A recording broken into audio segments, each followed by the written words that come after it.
través de las redes sociales, una hermana me consultaba sobre el papel que tiene el grupo parroquial o el propio movimiento apostólico, etcétera, en la vida de cada cristiano y qué prioridad debía tener respecto de la vida en familia, ¿no?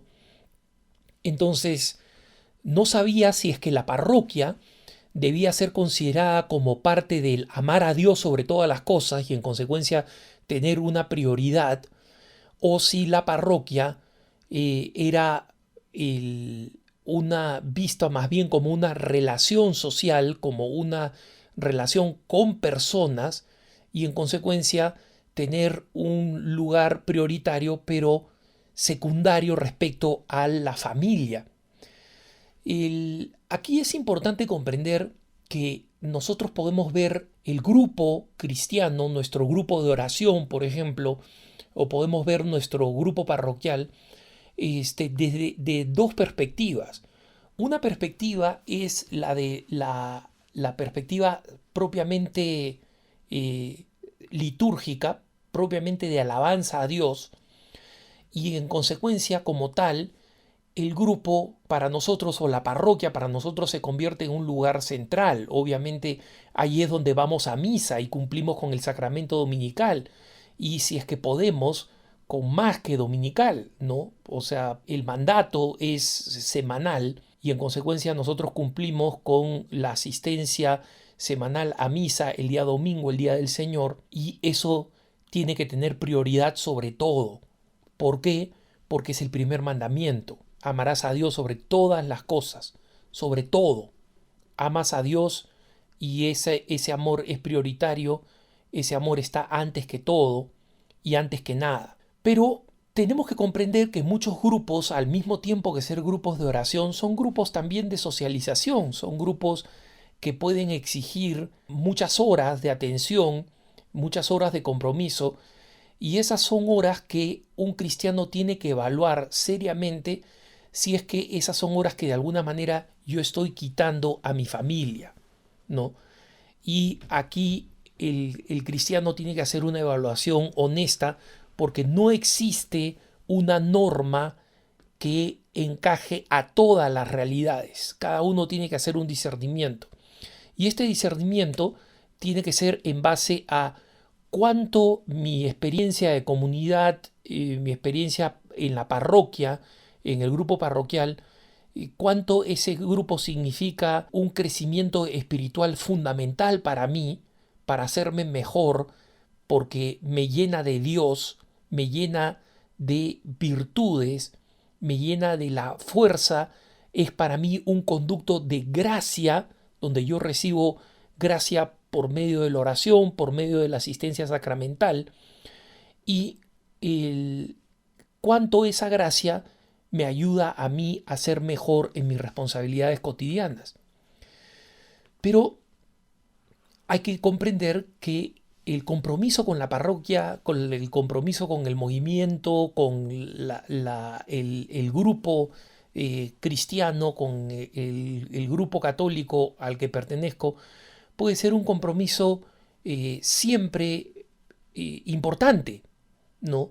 Porque es bueno que nosotros ayudemos a la evangelización, tengamos un compromiso en la evangelización, pero hay que comprender que además de uno mismo, el primer lugar donde nosotros tenemos que ver que encarnamos el reino de Dios, que hacemos presente el reino de Dios, es en nuestra propia familia. Y para los que ya hemos crecido y hemos salido de nuestra familia y estamos viviendo en comunidad, como quien les habla, que pertenece a una comunidad, es en la propia comunidad. Ese es el primer lugar donde nosotros tenemos que verificar la encarnación del reino de Dios. Un esposo se debe a su cónyuge y por eso yo entiendo lo difícil que es para muchas esposas, por ejemplo, que el esposo no participe de la vida cristiana, no sea un participante activo y muchas veces la esposa lleve una vida de devoción y una vida de actividad parroquial que es desconocida por el esposo o de poco interés para el esposo. Esto es doloroso porque muchas veces los esposos, y en algunas ocasiones puede ser la esposa, pero es más frecuente que sea el esposo, eso lo sabemos por, por experiencia en la iglesia, que muchas veces el esposo dice, bueno, la cristiana de la familia es mi esposa, entonces yo puedo vivir una vida alejada de Dios, alejada de la parroquia, porque ya alguien está ocupándose de la parte religiosa de la familia. No es así, porque el llamado al compromiso cristiano es un llamado que el Señor hace a cada uno de nosotros, ¿no? Pero hay que comprender que ese esposo, incluso si no es alguien que comparte el compromiso cristiano que yo tengo, ese cónyuge, ese es el que es la prioridad de mi vida. Orar por él, por ella, rezar por él o por ella y dar testimonio a él o a ella para que se acerquen cada vez más a Dios. Y cuando es conveniente exhortar a la persona, exhortarla abiertamente a la persona a que cambie de vida y se acerque al Señor, esa es una prioridad. Entonces, lo importante es comprender que en la vida usualmente podemos organizarnos y dedicar el tiempo correcto. Pero si mi grupo es un grupo que realmente me hace bien, entonces yo voy a saber darle el tiempo adecuado, de acuerdo a la prioridad que tiene en mi vida, sabiendo que mi responsabilidad es aquellas personas a que el Señor ha puesto bajo mi cargo. Mi esposo, mi esposa es alguien que está bajo mi responsabilidad directa, inmediata. Mis hijos, las personas que forman parte de mi familia, son aquellas personas que están bajo mi responsabilidad y son mi primera responsabilidad. Especialmente si los hijos son pequeños, ¿no? Pero también cuando los hijos son grandes, cuando los hijos son mayores. Y muchas veces los papás se quedan sin recursos cuando los hijos se han alejado de la iglesia.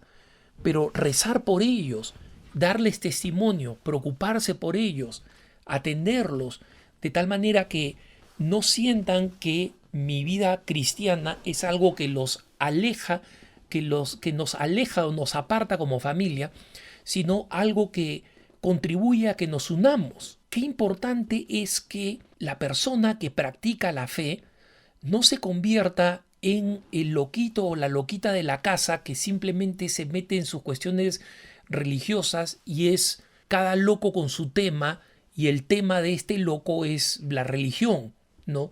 Sino que nuestra fe nos lleve a insertarnos en medio de nuestra familia y a tratar de ser un motor en nuestra familia.